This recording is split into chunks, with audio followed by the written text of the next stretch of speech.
할렐루야. 오늘은 사도행전 23장 12절부터 35절까지의 말씀을 함께 합독하도록 하겠습니다. 사도행전 23장 12절부터 35절까지의 말씀입니다. 날이 새매 유대인들이 당을 지어 맹세하되 바울을 죽이기 전에는 먹지도 아니하고 마시지도 아니하겠다 하고 이같이 동맹한 자가 40여 명이더라. 대제사장들과 장로들에게 가서 말하되 우리가 바울을 죽이기 전에는 아무것도 먹지 않기로 굳게 맹세하였으니 이제 너희는 그의 사실을 더 자세히 물어보려는 척하면서 공회와 함께 천부장에게 청하여 바울을 너희에게로 데리고 내려오게 하라. 우리는 그가 가까이 오기 전에 죽이기로 준비하였노라 하더니 바울의 생질이 그들이 매복하여 있다 함을 듣고 와서 영내에 들어가 바울에게 알린지라. 바울이 한 백부장을 청하여 이르되 이 청년을 천부장에게로 인도하라. 그에게 무슨 할 말이 있다 하니 천부장에게로 데리고 가서 이르되 죄수 바울이 나를 불러 이 청년이 당신께 할 말이 있다 하여 데리고 가기를 청하더이다 하매 천부장이 그의 손을 잡고 물러가서 조용히 묻되 내게 할 말이 무엇이냐. 대답하되 유대인들이 공모하기를 그들이 바울에 대하여 더 자세한 것을 묻기 위함이라 하고 내일 그를 데리고 공회로 내려오기를 당신께 청하자 하였으니 당신은 그들의 청함을 따르지 마옵소서. 그들 중에서 바울을 죽이기 전에는 먹지도 않고 마시지도 않기로 맹세한 자 40여 명이 그를 죽이려고 숨어서 지금 다 준비하고 당신의 허락만 기다리나이다 하니 이에 천부장이 청년을 보내며 경계하되 이 일을 내게 알렸다고 아무에게도 이르지 말라 하고 백부장 둘을 불러 이르되 밤 제3시에 가이사랴까지 갈 보병 200명과 기병 70명과 창병 200명을 준비하라 하고 또 바울을 태워 총독 벨릭스에게로 무사히 보내기 위하여 짐승을 준비하라 명하며 또 이 아래와 같이 편지하니 일렀으되 글라우디오 루시아는 총독 벨릭스 각하에게 문안하나이다. 이 사람이 유대인들에게 잡혀 죽게 된 것을 내가 로마 사람인 줄 들어 알고 군대를 거느리고 가서 구원하여다가 유대인들이 무슨 일로 그를 고발하는지 알고자 하여 그들의 공회로 데리고 내려갔더니 고발하는 것이 그들의 율법 문제에 관한 것뿐이요 한 가지도 죽이거나 결박할 사유가 없음을 발견하였나이다. 그러나 이 사람을 해하려는 관계가 있다고 누가 내게 알려주기로 곧 당신께로 보내며 또 고발하는 사람들도 당신 앞에서 그에 대하여 말하라 하였나이다 하였더라.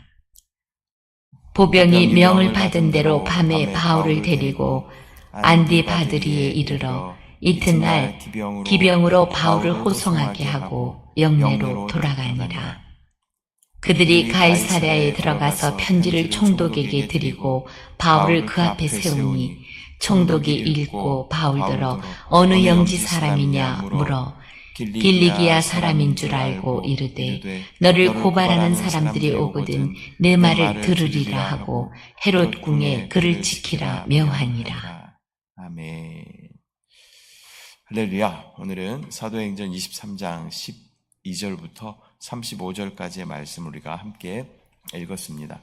12절부터 보면 이 40여 명의 유대인들이 당을 지어서 맹세하며 사도 바울을 죽이기 전까지는 먹지도 마시지도 아니하고 사생결단으로 사도 바울을 죽이려고 합니다. 그들이 모의하기를 사도 바울의 죄목과 또 진실을 알기 위해서 공회를 다시 한번 열어야 함을 천부장에게 부탁을 하고 또 천부장이 이것을 허락하여서 이 사도 바울이 공회에 서게 되면 또 가까이 오기도 전에 그를 죽이겠다라는 이 계획을 세우게 됩니다. 이 본인들의 신념과 또 전통 때문에 사도 바울을 죽이려고 하는 그런 모습을 보게 됩니다. 왜 이렇게까지 하는가라는 그런 의문이 들기도 합니다. 그들은 종교에 붙잡혀 있으면서 하나님 편에 서 있다라고 아마 생각했는지 모르겠습니다. 그러나 실상은 하나님의 계획을 방해하고 또 복음 전파를 방해하는 그러한 사람들인 것입니다. 우리도 하나님 편에 서 있다고 하지만 또 교회를 반대하고 또 복음을 방해하는 그러한 나의 모습은 있지 않은지 다시 한번 돌아보는 저와 여러분 되시기를 소망합니다. 또 16절부터 보면 이러한 계획을 사도 바울의 조카가 듣게 됩니다. 또 그 계획을 천부장에게 알리게 되죠. 계속 우리가 보아왔듯이 하나님은 하나님의 계획을 빈틈없이 준비하십니다. 그리고 또 주님께서는 그 계획을 실행하십니다. 마침 그 모의를 사도 바울의 조카가 듣게 된 것이죠. 이 모든 과정을 우연으로 생각할 수 있겠지만 하나님 안에는 우연이란 단어는 없습니다. 모든 것이 하나님의 안배이고 하나님의 계획이다라는 것을 우리는 기억해야 할 줄 믿습니다. 또 어제 보았듯이 하나님의 뜻은 사도 바울이 예루살렘에서 그 하나님의 일을 증언한 것 같이 로마에서도 증언하여야 하리라는 것이 주님의 약속과 또 하나님께서 사도 바울에게 주신 그런 사명이었습니다. 그것을 주님께서는 또 성실하게 또 이루어 가시는 것을 우리는 볼 수 있습니다. 하나님의 속성 중에 하나는 미쁘시다, 신실하시다, 그런 속성이 있습니다. 신실하시다, 미쁘시다 같은 말인데요. 의미가 무엇이냐면 믿을만하다, 약속을 잘 지킨다, 그런 의미가 있는 것입니다. 그 약속을 하나님께서 사도 바울에게 주셨던 그 약속을 하나님은 인간의 생각으로 계획으로 할 수 없는 그러한 방법들을 동원하여서 하나님께서는 신실하게 성실하게 지켜가시는 모습을 우리는 보게 되는 것입니다. 우리의 삶도 마찬가지입니다. 주님은 주님의 사명을 감당하게 하시려고 우리에게 많은 것들을 예비하시고 또 안배하시고 때로는 고난을 통하면서까지도 그 일들을 신실하게 이루어 가십니다. 우리는 사명을 향해 그 목적을 향해 달려갈 때 하나님은 하나님의 소명과 또 하나님의 계획을 성실하게 이루어 가시는 줄 믿습니다. 22절부터는 천부장이 또 총독 벨릭스에게 보내는 편지의 내용을 기록하고 있습니다. 그 내용은 바울에게는 유대인들의 율법에 관한 문제가 있을 뿐 범법하거나 죄를 정할 것이 없음을 이야기하고 또한 로마 시민인 바울을 이 천부장이 가두었지 않습니까? 또 신문하려고 했던 것들이 또 어떤 그런 것들을 무마하기 위해서 로마 시민인 바울을 구출하기 위해 많은 군인들을 내가 보내서 그를 구출하고 지금 보호하고 있다. 이제 그렇게 말을 하고 있는 것입니다.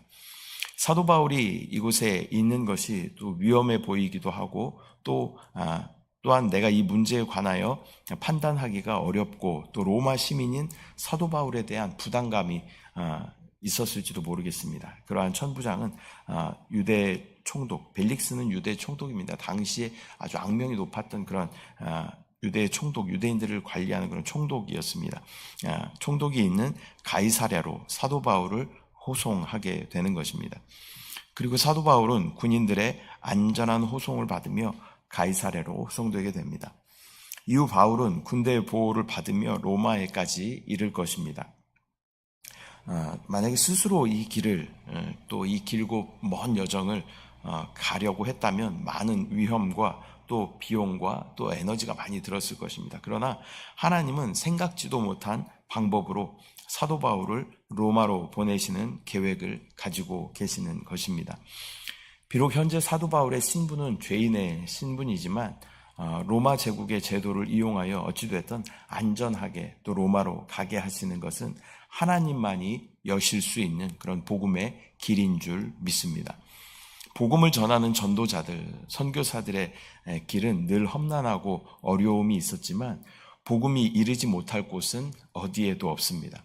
또 많은 선교사님들, 제가 알고 있는 또 선교사님들을 보면 또 1세대 선교사님들의 또 그 선교의 길이 또 막히고 그러면 또 그 다음 바통을 이어받아서 또 그 선교를 이어가시는 그런 모습들을 많이 보게 됩니다.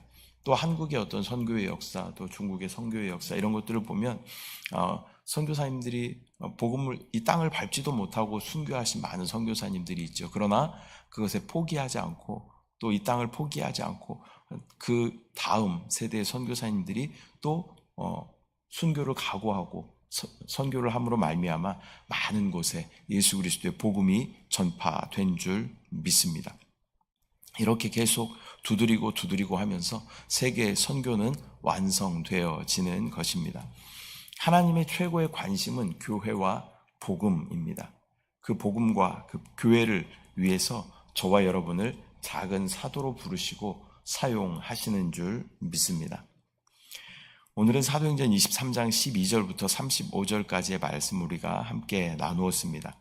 사도 바울을 해하려는 유대인들의 음모가 있었지만 또 사도 바울의 조카를 통해서 그 음모가 드러나게 하시고 또 하나님은 더욱 안전한 방법으로 또 사도 바울을 가이사랴로 또 이후에는 로마로까지 옮기시는 주님의 섭리를 우리가 보았습니다. 하나님께서는 하나님의 계획을 위해서 모든 것을 안배하시고 계획하십니다. 전지하신 그분은 어느 때 누구를 사용해야 하는지 정확하게 알고 계십니다. 그리고 때로는 이방인들까지도 사용하시고 또 권세자들까지도 사용하시고 때로는 오늘 본 이 성경의 내용처럼 군대까지 동원하셔서 하나님께서는 하나님의 일을 행하신다라는 것을 우리는 기억해야 할 줄 믿습니다.